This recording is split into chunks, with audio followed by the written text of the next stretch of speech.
ያውም እንደ አዶናይ ምንም አይነት መሰረት የሌለው ቤዝ የሌለው ድንቁርናን የሚያስተምር ትምህርትን የሚያንቋሽሽ ሰግጥ ማግጥ እያለ የሚያስተምር የሌለ ፍልስፍና ያመጣ አዶናይ ስርዓት ያለው አለባበስ ነው የለበሰ። ምንም አይነት ስርዓት ያጣ ነገር አላየሁበትም። ህዝብን የሚያስታርቅ የሚያስተቃቅፍ የሚያቀራርብ እንጂ ጥላቻ ሲያወራ አልሰማሁትም። ሳይታሰር እንደዚህ ብላ ተናግረዋለች እንደሰማችሁት። ሲታሰር ያለችውን ብላለች።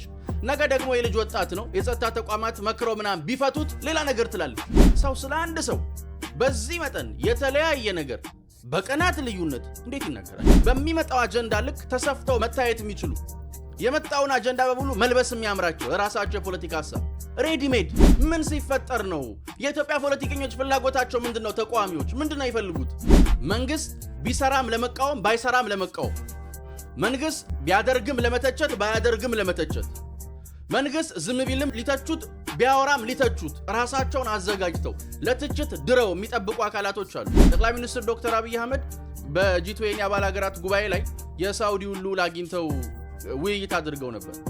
እሳቸው ለሰዓታት ያደረጉት ከሳውዲው ልዑል ጋር ያደረጉት ውይይት ፕሬዝዳንት ኢሳያስ 4 ቀን ቆይተው ካደረጉት ውይይት በጣም ፍሬያማ ውይይት ነበር። እዛም ሄዱ እዚህም ሄዱ፣ ሳውዲም ረገጡ፣ ግብፅም ረገጡ፣ ምንም ፍሬ አያፈሩበትም። የሚያዋጣቸው ከኢትዮጵያ ጋር መነጋገር ብቻ። አንድ አምባገነን የወሰነው ውሳኔ ነው። አንድ አምባገነን በቃ መግባት ሲፈልግ ይገባል፣ መውጣት ሲፈልግ ይወጣል። ስለ ኤርትራ ከኢጋድ መግባትም መውጣትም ተነጋግሮ የወሰነ ተቋም ኤርትራ ውስጥ የለም። ኤርትራ ከኢትዮ ኤርትራ እርቅ ካገኘቻቸው ትሩፋቶች መካከል ጠቅላይ ሚኒስትር ዶክተር አብይ አህመድ ኤርትራ የነበረባትን ዲፕሎማሲያዊ ጫናዎች፣ ኤርትራ የነበረባትን ዓለም አቀፋዊ መገለሎች ገፍቶ ኤርትራን ወደ ዲፕሎማሲው ዓለምና ወደ ዓለም አቀፉ መድረክ ለመመለስ የሄዱበት ርቀት። በነገራችን ላይ ፕሬዝዳንት ኢሳያስ በየቀኑ እየገፉና እያደከረቱት ያለው ጉዳይ ከኢትዮጵያ እርቅ ያገኙትን ቱርፋትም ነው። ህዳሴ ግድብ ተጠናቆ ሲመረቅ ነው አብዛኛዎቹ እጆች የተቆረጡት። አዲስ አበባ ወዳጅነት ፓርክ አጠገብ እንዲሁም አራዳ ፓርክ ፊት ለፊት ለመኖሪያ ወይም ለኢንቨስትመንት ቤት ለመግዛት ያሰባችሁ ስልክ ቁጥር ለመያዝ ተዘጋጁ። 10% ቅድመ ክፍያ ብቻ ከፍለው እንዲሁም የባንክ ብድር ተመቻችቶሎት የዘመናዊ ቤት ባለቤት መሆን እንደሚችሉ ያውቃሉ? ሜሪት ሪል ስቴት በመሃል ፒያሳ 24 ሰዓት ባልተቋረጠ ፖስቴሽን ቴክኖሎጂ የግንባታ ጥበብ ቤቱን እየገነባ ይገኛል።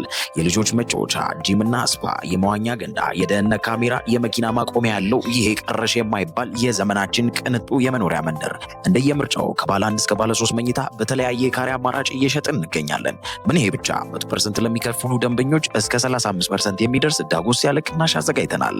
ይህም ማለት በ65% አጠቃላይ ክፍያ የቤት ባለቤት መሆን ይችላሉ። ያስተውሉ፣ ያለሙት ውስን ስለሆነ ቀድመው በድርጅቱ ስልክ በመደወል መመዝገብ ይችላሉ። ሰላም ጤና ይስጥልን ውድ ዮሐንስ ኮርነር ቤተሰቦች እንዴት አላችሁ? አላችሁ ሆይ? አለን እኛ ዮሐንስ ኮርነር ዛሬም ሰዓትና ጊዜውን ጠብቆ ወደ እናንተ መድረሱን ጀምሯል። ዛሬም በቆይታችን አበይት ፖለቲካዊ ጉዳዮችን፣ አሁናዊ ክስተቶችን፣ ቀጠናዊ ሁነቶችን በራሳችን ቋንቋ በራሳችን መንገድ እንመለከታለን፣ እንፈትሻለን፣ እንበረብራለን። ዮሐንስ ኮርነርን ላይክ፣ ሼር፣ ሰብስክራይብ አድርጋችሁ እንድትጀምሩ ጠይቄ ነው የምጀምረው። ቪዲዮቻችንን ወደ ተለያዩ የቴሌግራም ግሩፖችም እንዲሁ ሼር ብታደርጉልን የበለጠ እንድንበዛ እንድንሰፋ ስለሚያግዘን እሱ እንድታደርጉልን ጠይቄ እጀምራለሁኝ። ዛሬ በቆይታችን በጣም በርከት ያሉ ጉዳዮችን ነው የምናነሳው። በርከት ያሉ ጉዳዮችን በማሳያ እንበረብራለን። የኢሳያስ አፈወርቂን ጉዳይ እንፈትሻለን። የኢትዮጵያ ፖለቲከኞችን በሽታ በማስረጃ ነው የምናሳየው። ዮሐንስ ኮርነርን ላይክ፣ ሼር፣ ሰብስክራይብ አድርጋችሁ እንድትጀምሩ በድጋሚ ጠይቄ እጀምራለሁኝ።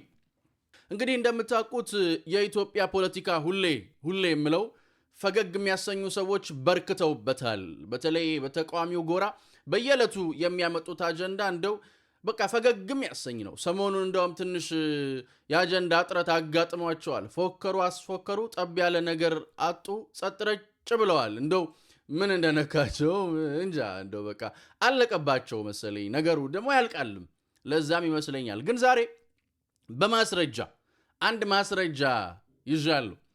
አሁንም ማሳያችሁ ሴት ስለ አንድ ሰው ነው የምታወራው። ግራ እንዳይገባችሁ ነው የምነግራችሁ። ስለ አንድ ሰው በጥቂት ቀናት ልዩነት ነው። ልዩነቱ የዓመታት ምናምን አይደለም። እሺ፣ ግራ እንዳይገባችሁ የቀናት ልዩነት ነው። እቺን ሴት ሰምተናቸው እንመለስ። የአዶናይ ደግሞ ይሄ መቅለብለብ እኔ ሲከሰከስ ነው የማየው።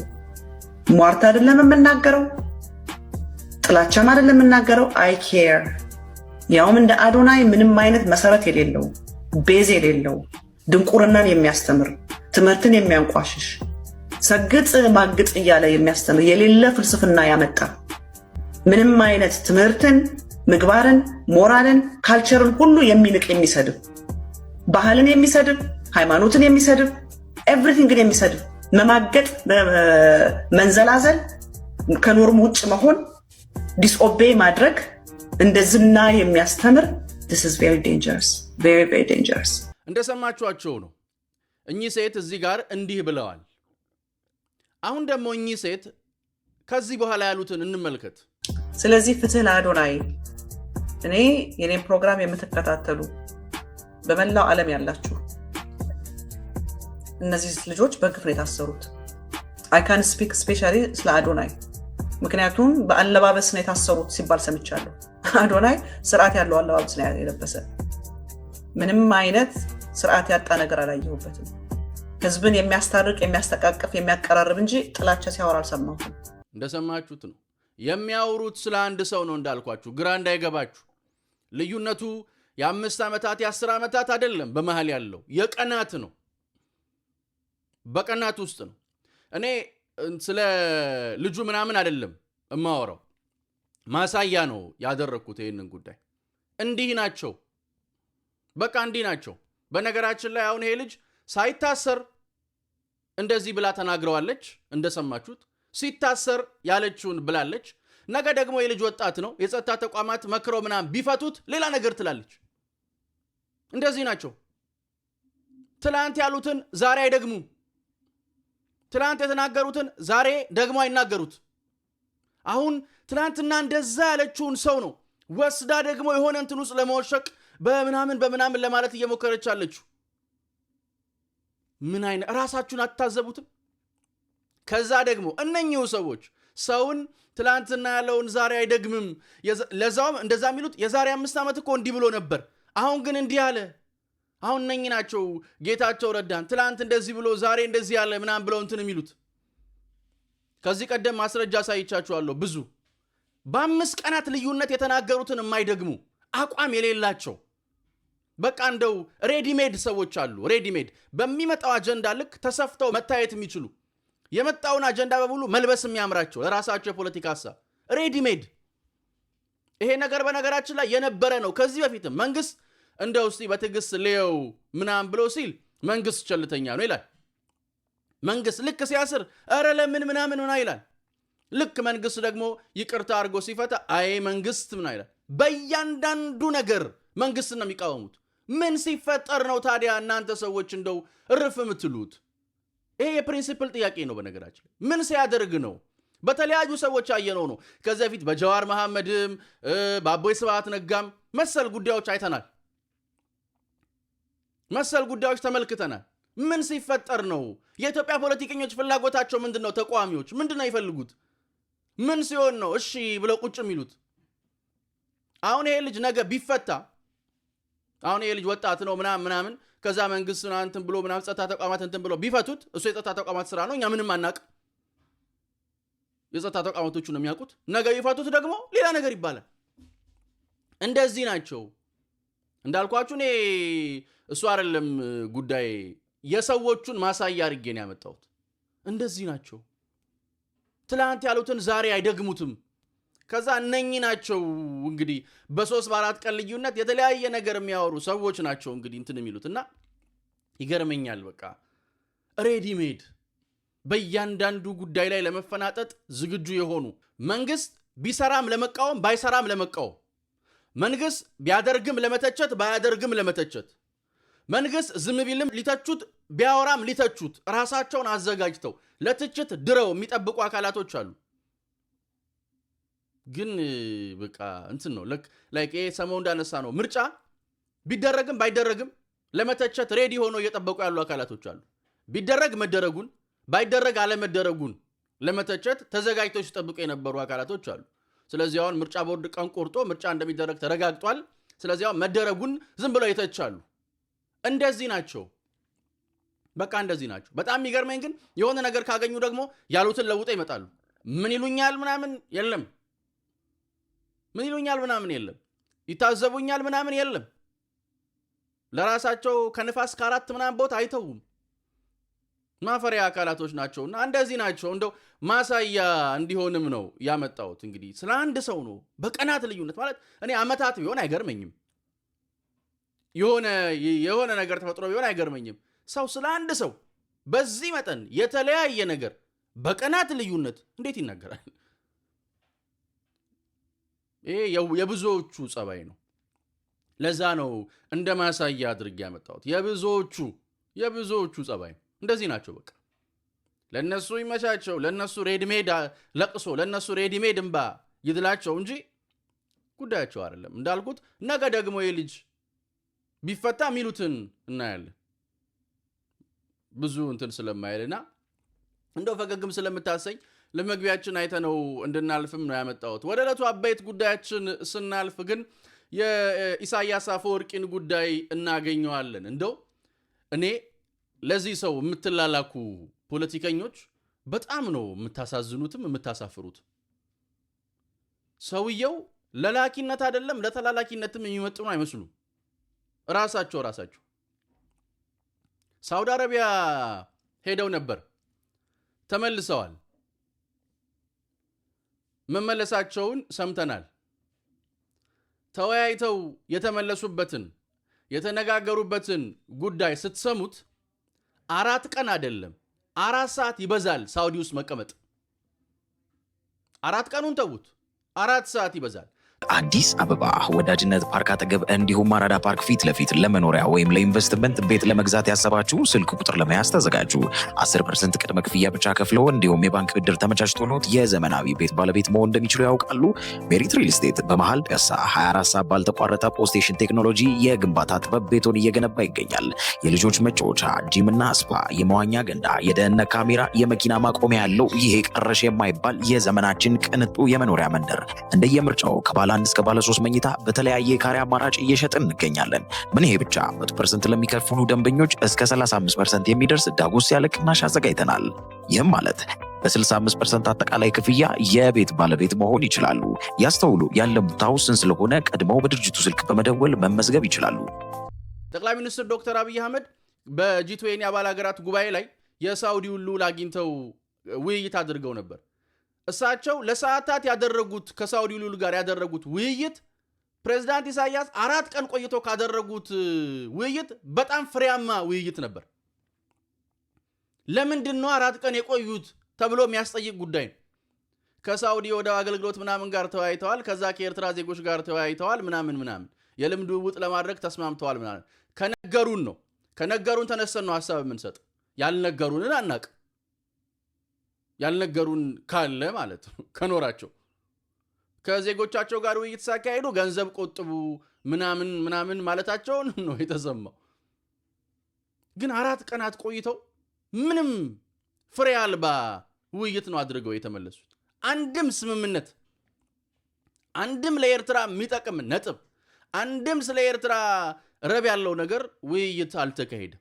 እና ለዚህ ሰው ነው የምትላላኩት? ለዚህ ሰው ነው እንትን የምትሉት? በነገራችን ላይ አሁን ፕሬዝዳንቱ ተመልሰው ግብጽም ሊሄዱ ይችላሉ ተብሎ ይጠበቃል። ግን ይሄ ሁሉ መሽከርከር ምንም አይሰራም። በነገራችን ላይ እዛም ሄዱ እዚህም ሄዱ፣ ሳውዲም ረገጡ፣ ግብጽም ረገጡ፣ ምንም ፍሬ አያፈሩበትም። የሚያዋጣቸው ከኢትዮጵያ ጋር መነጋገር ብቻ ነው። ምክንያቱም ይሄ ምንም የሚታወቅ ነገር ነው። ወዴትም ሊያሸሹት የማይችሉት ጥያቄ ነው ኢትዮጵያ ያነሳችው። እንዲህ በድንጋጤ ቢሽከረከር፣ እንዲህ በድንጋጤ ኤርትራው ፕሬዝዳንት ከሳውዲ ግብጽ፣ ከግብጽ ሳውዲ፣ ከሱዳን ምናምን እየሄዱ ከሸበጥ እስከ አቡጀዴ ቢቀያይሩም ምንም ለውጥ ሊያገኙበት የሚችሉት ጉዳይ አይደለም። ከኢትዮጵያ ጋር መነጋገር ብቻ ነው የሚያዋጣው።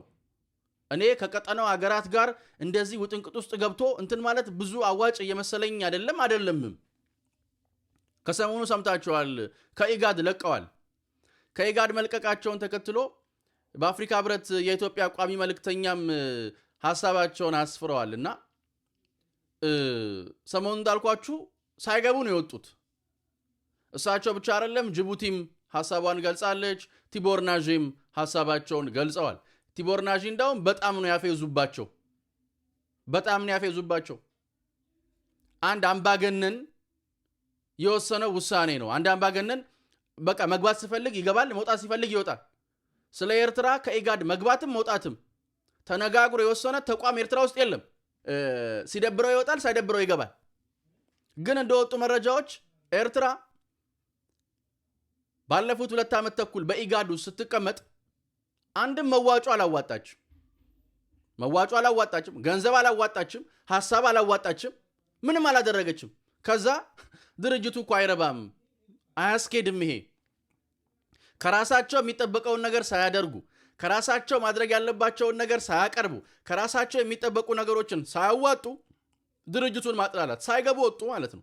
ሳይገቡ መውጣትም ብቻ ሳይሆን አንድም ውይይት ላይ አልተሳተፉም።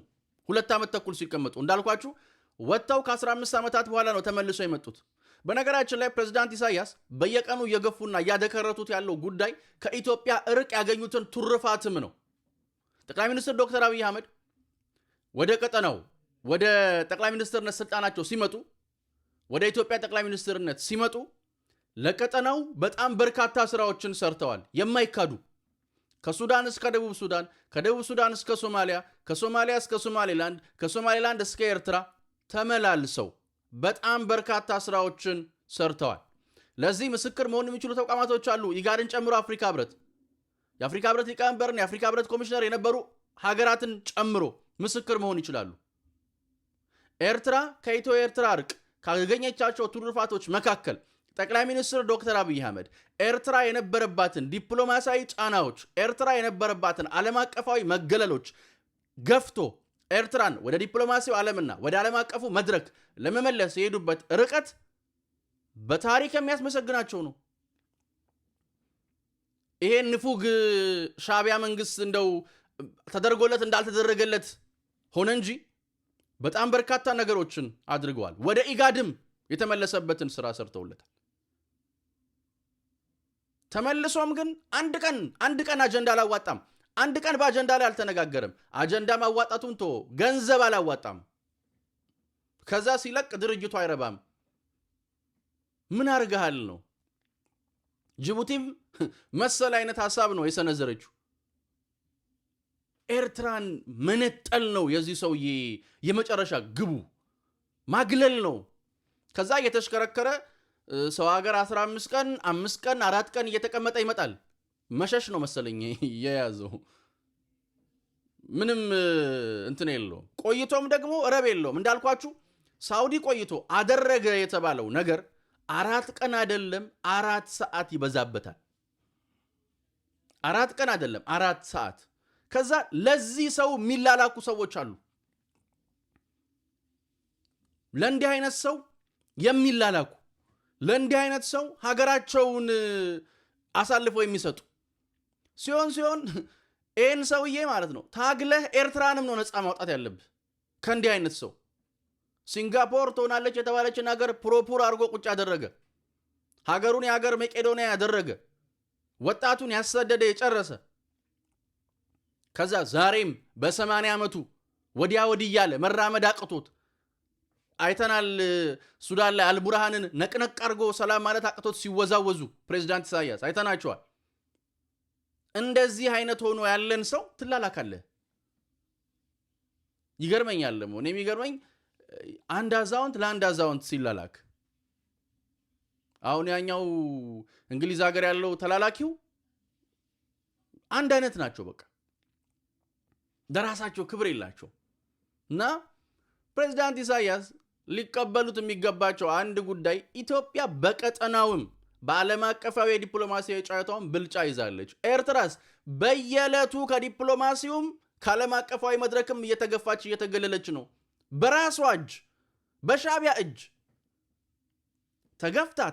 ተገፍታ ወና እየቀረች ነው። በሱዳን ያለውን እንትንዩት ግብፅ በኢትዮጵያ ፖለቲካ ላይ ያላት ረጅም እጅ እየተረታ እየተሸነፈ ነው። ህዳሴ ግድብ ተጠናቆ ሲመረቅ ነው አብዛኛዎቹ እጆች የተቆረጡት። አብዛኛዎቹ እጆች። ምክንያቱም ሊያደርጉት ሊያስቀሩት የሚችሉት ጉዳይ የለም።